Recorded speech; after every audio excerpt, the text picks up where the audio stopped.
गुजरात के अहमदाबाद में कांग्रेस का 84वां अधिवेशन हो रहा है। ये 2 दिन 8 और 9 अप्रैल का है। मंगलवार को पहले दिन कांग्रेस वर्किंग कमेटी यानी कि CWC की बैठक 4 घंटे तक चली।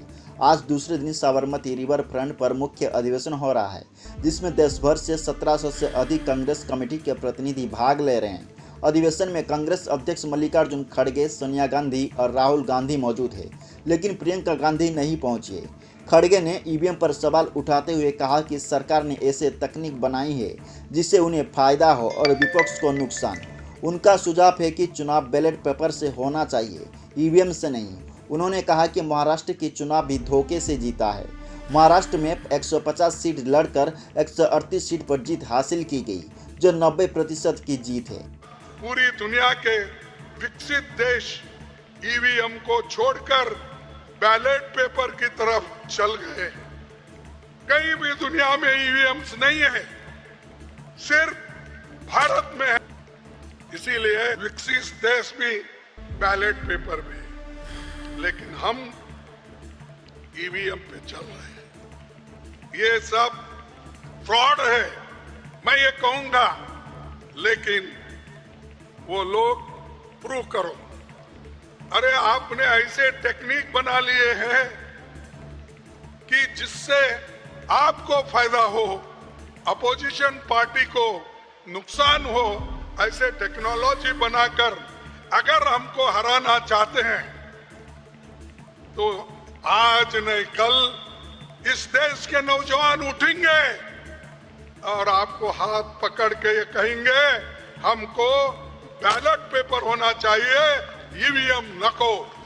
कांग्रेस के लिए 15 जून 1986 को गांधी जी ने जो कुछ कहा था वो आज के दौरान मैं उतना ही महत्व रखता हूं और मैं आपके सामने कुछ बातें उनके रखता हूं। उन्होंने कहा था, हिंदू हो, मुसलमान हो या किसी भी जाति के हो, कांग्रेस के लिए सब बराबर है। जो कमजोर है उनको ऊपर उठाना कांग्रेस का काम है। जो गर्त में है उनको ऊपर लाए, सबको बराबरी का जगह पर लाकर खड़ा करे। कांग्रेसी यही सोच है कि न किसी को हिमालय के चोटी पर रहना है, न किसी को पाताल में ढकलना है। ये महात्मा गांधी जी के शब्द हैं और इसको मैं इसलिए दोहरा रहा हूँ। आज के जमाने में गरीब गरीब होते जा रहा है, अमीर अमीर होता जा रहा है। ये जो गरीब और अमीरी की खाई बढ़ती जा रही है, जिसका जिक्र कल राहुल गांधी जी ने भी किया और आज हम आपको ये बताना चाहते हैं, ये विचारधारा गांधी जी के थे और गांधी जी के विचारधारा पर ही हमारी पार्टी चल रही है। गांधी जी ने 1947 को AICC की बैठक में सांप्रदायिक संस्था के खिलाफ एक प्रस्ताव पर बोलते हुए कहा था, कांग्रेस सारे देश और सब संप्रदायों की सेविका है। सांप्रदायिक संस्था और उनके जहरीले सिद्धांतों को तथा कामों का उचित उत्तर ये होगा कि कांग्रेस प्रबल जनमत तैयार करे जिससे वे प्रभावहीन हो जाए। यानी जनमत तैयार करने का जिम्मेदारी हमारी है और ये जो जहरीले सिद्धांतों के लोग हैं उनको उत्तर देना यही है कि हम एक होकर लड़ना। गांधी जी के बातें में खास तौर पर अपने नौजवान साथियों के लिए बता रहा हूं, 1920 से 1947 के बीच कांग्रेस का कोई ऐसा महत्वपूर्ण प्रस्ताव नहीं जिस पर गांधी जी की छाप न हो। साथियों, ये तो हमारे पार्टी के गौरवशाली इतिहास की बातें थी। पिछले 11 वर्ष में सत्ताधारी दल संविधान पर चोट कर रहा है। हमारे संवैधानिक मूल्यों, संवैधानिक प्रावधानों, संवैधानिक संस्थाओं पर लगातार हमला हो रहा है और इसको रोकना जरूरी है। इसके लिए हम सब कुछ करने के लिए तैयार होना चाहिए। हाल में हुए संसद के बजट सत्र में सरकार ने मनमाने अपना काम चलाया। स्पीकर ने leader of opposition Rahul Gandhi ji को नाम लिया, उनको बोलने के लिए कहा, फिर बाद उन्होंने उनको बोलने नहीं दिया। ये डेमोक्रेसी में लज्जा की बात है। एक अपोजिशन लीडर को अगर आप बात करने नहीं देते, क्या आप सामान्य लोगों को करेंगे? क्या आप सामान्य लोगों को लोकतंत्र का फल दे पाएंगे?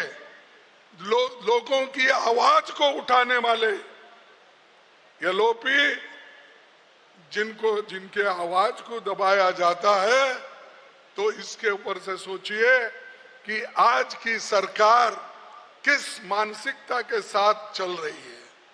इसीलिए हमको आवाज उठाना जरूरी है। लेकिन आज जो हो रहा है वैसा पहले कभी नहीं हुआ। जनता के सरोकार के जरूरी मुद्दों पर बहस करने के बजाय सरकार कम्युनल पोलराइजेशन के लिए रात के 3-4 बजे तक संसद में बहस कराती रही और मणिपुर जैसे अहम मुद्दे पर रात के 4:30 बजे बहस शुरू होती है।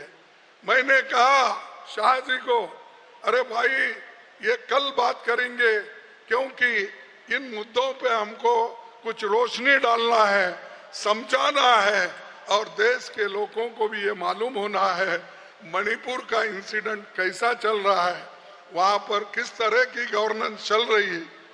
तभी भी सरकार नहीं मानी। इसका मतलब है कि सरकार कुछ छुपाना चाहती है।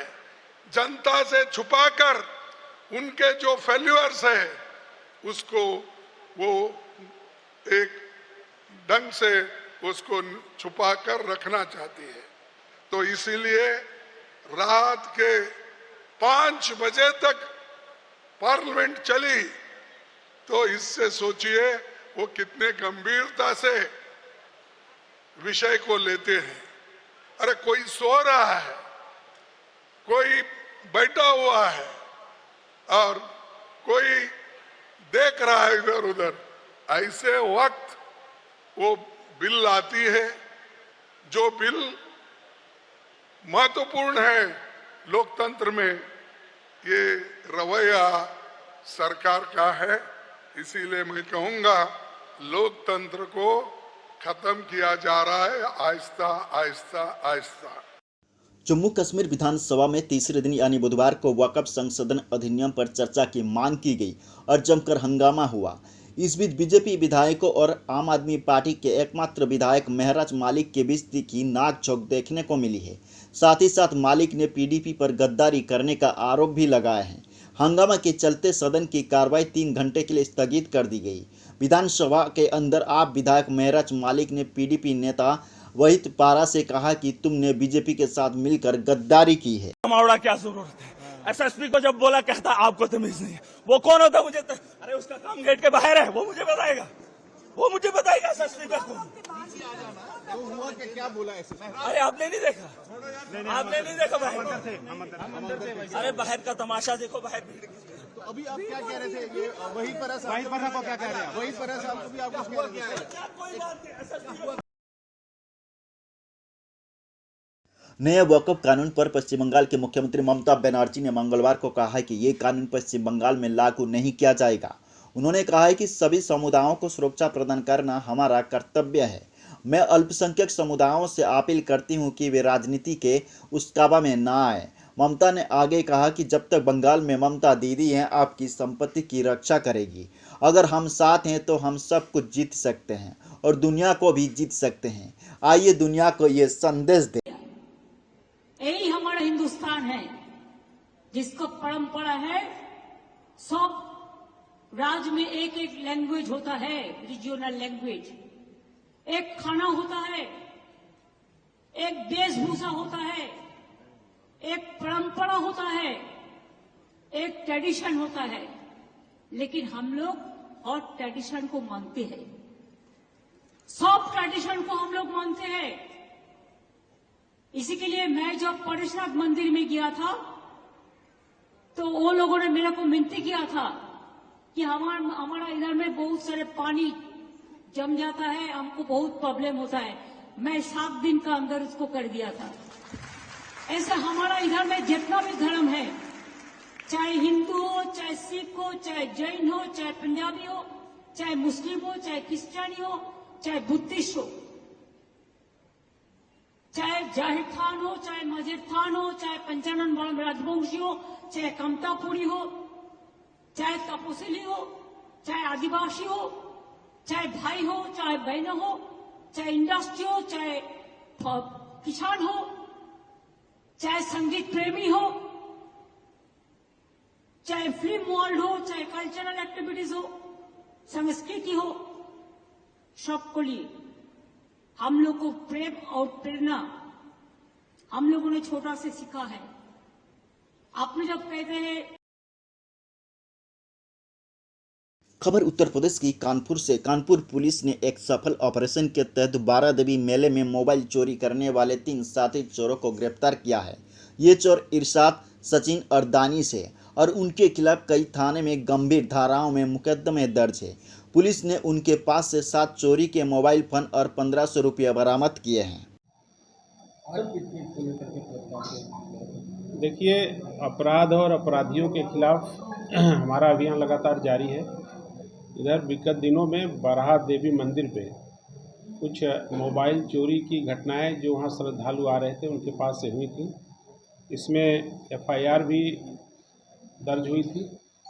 उसी क्रम में जब हमारी टीमें इसमें लगी, हमारे ADCP साहब और ACP साहब और हमारे प्रभारी जो किदवई नगर के हैं, उन सबके सार्थक प्रयास से जो चोरी गए मोबाइल वो बरामद हुए हैं।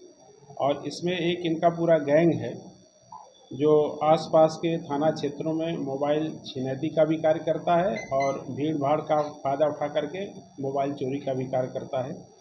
इस क्रम में 3 अभियुक्त मोहम्मद इरशाद, जो मूल रूप से नौबस्ता थाने का रहने वाला है, जिसके ऊपर 4 मुकदमे हैं, और दूसरा अभियुक्त सचिन, जिसके ऊपर कुल 6 मुकदमे हैं, और अभियुक्त दानिश, जिसके ऊपर कुल 7 मुकदमे हैं। ये आसपास के थाना क्षेत्रों के रहने वाले हैं। इनकी गिरफ्तारी की गई है। इनके कब्जे से 7 अदद मोबाइल बरामद हुए हैं। इसमें कुछ मोबाइल कनेक्ट हैं, कुछ नहीं कनेक्ट हैं, क्योंकि इसमें सिम नहीं है। तो अभी हम लोग इसका सेट रन करा करके इसके जो भी इसका स्वामित्व होगा उसके मालिक को बुला करके उनके मोबाइलों को वापस कराने का भी कार्य करेंगे। और इसमें चूँकि अभियुक्तों का पर्याप्त आपराधिक इतिहास है, इनकी हिस्ट्री शीट खोलने की कार्रवाई और इनके विरुद्ध गैंगस्टर एक्ट की भी कार्रवाई की जाएगी।